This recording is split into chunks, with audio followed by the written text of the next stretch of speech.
ನಮಸ್ತೆ ಎಲ್ಲರಿಗೂ. ನನ್ನ ಮಗನಿಗೆ ಡ್ರಾಯಿಂಗು ಪೇಂಟಿಂಗ್ ಮಾಡೋದಂದರೆ ತುಂಬ ಇಷ್ಟ. ಕೃಷ್ಣನ ಫೇಸ್ ಅಂತೂ ತುಂಬ ಚೆನ್ನಾಗಿದೆ ನೋಡೋದಕ್ಕೆ. ಅವನಿಗೆ ಡ್ರಾಯಿಂಗ್ ಮಾಡೋದು ಅಂತ ಹೇಳಿದ್ರೆ ಫ್ರೀ ಟೈಮಲ್ಲಿ ತುಂಬ ಖುಷಿಯಾಗುತ್ತೆ ಅವನಿಗೆ. ನೋಡ್ಬೋದು ಈ ವೆಂಕಟೇಶ್ವರಂದು ಇನ್ನೂ ಕಂಪ್ಲೀಟ್ ಆಗಿಲ್ಲ ಡ್ರಾಯಿಂಗು. ಬಟ್ ಆದರೆ ಕಂಪ್ಲೀಟ್ ಆದಮೇಲೆ ಇನ್ನೊಂದು ಸತಿ ತೋರಿಸ್ತೀನಿ. ಸೊ ಇದಕ್ಕೆಲ್ಲ ಅವನಿಗೆ ಫಸ್ಟ್ ಪ್ರೈಸ್ ಬಂದಿತ್ತು ಸ್ಕೂಲಲ್ಲಿ. ಸೊ ಇದು ಫಾಕ್ಸು ಫೇಸು ಬಂದು ಮಾಡಿರೋದು ಅವನು. ಹಾಗೆ ಅವನು ಕಾಂಪಿಟೇಷನ್ಗೋಸ್ಕರ ನೇಚರ್ದು ಥೀಮ್ ಇತ್ತು.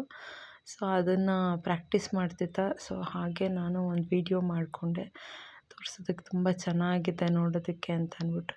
ಸೊ ಅವನಿಗೆ ಈ ಥರ ಫೇಸಸ್ಸು ಮತ್ತು ಇದೆಲ್ಲ ಮಾಡ್ತಿರ್ತಾನೆ. ಅವ್ನು ಫ್ರೀ ಟೈಮಲ್ಲಂತೂ ತುಂಬ ಚೆನ್ನಾಗಿ ಮಾಡ್ತಿರ್ತಾನೆ. ಇದು demon king. So phases of 2 demon king ಇದು. ಸೊ ಇದೆಲ್ಲ ಇನ್ನೂ ಫೇಸಸ್ ರೆಡಿ ಆಗಿಲ್ಲ. ಸೊ ಮಾಡ್ತಿದ್ದಾನೆ. ಸೊ ಅವನಿಗೆ ಓದ್ಕೊಳ್ಳೋದಿರುತ್ತೆ. ಸೊ ಫ್ರೀ ಸಿಕ್ಕಾಗ ಮಾತ್ರ ಈ ಥರ ಮಾಡ್ತಾನೆ. ಇಲ್ಲ ಅಂತೇಳಿದ್ರೆ ಓದೋದು, ಸ್ಪೋರ್ಟ್ಸು, ಸೊ ಅದರಲ್ಲೇ ಬ್ಯುಸಿಯಾಗಿರ್ತಾನೆ. ತುಂಬ ಫ್ರೀ ಇದ್ದಾಗ ಮಾತ್ರ ಈ ಥರ ಪೇಂಟಿಂಗು, ಡ್ರಾಯಿಂಗು ಸ್ವಲ್ಪ ಕಂಪ್ಲೀಟ್ ಮಾಡ್ತಿರ್ತಾನೆ. ಎಷ್ಟೆಷ್ಟಾಗುತ್ತೋ ಅಷ್ಟಷ್ಟು. ಸೊ ಇದೆಲ್ಲ ಇನ್ನೂ ಪೇಂಟಿಂಗ್ ಮಾಡಬೇಕು. ಇದಂತೂ ತುಂಬ ಚೆನ್ನಾಗಿದೆ ಪೇಂಟಿಂಗು. ಇದು ಎಲ್ಲ ತುಂಬ ಚೆನ್ನಾಗಿ ಮಾಡಿದ್ದಾನೆ. ಸೊ ಇದು ಡೆಮನ್ ಸ್ಲೇಯರ್ ಅಂತ. ಸೊ ಇದನ್ನು ಪೇಂಟಿಂಗ್ ಕಂಪ್ಲೀಟ್ ಆಗಿಲ್ಲ, ಜಸ್ಟ್ ಡ್ರಾ ಮಾಡಿದ್ದಾನಂತೆ. ಸೊ ಇದು ಸ್ಪ್ಲಿಟ್ಸ್ ಥರದ್ದು ಡೆಮನ್ದು ಇದನ್ನು. ಬಟ್ ಇದು ಸ್ಪ್ಲಿಟ್ಸ್ ಥರದ್ದು.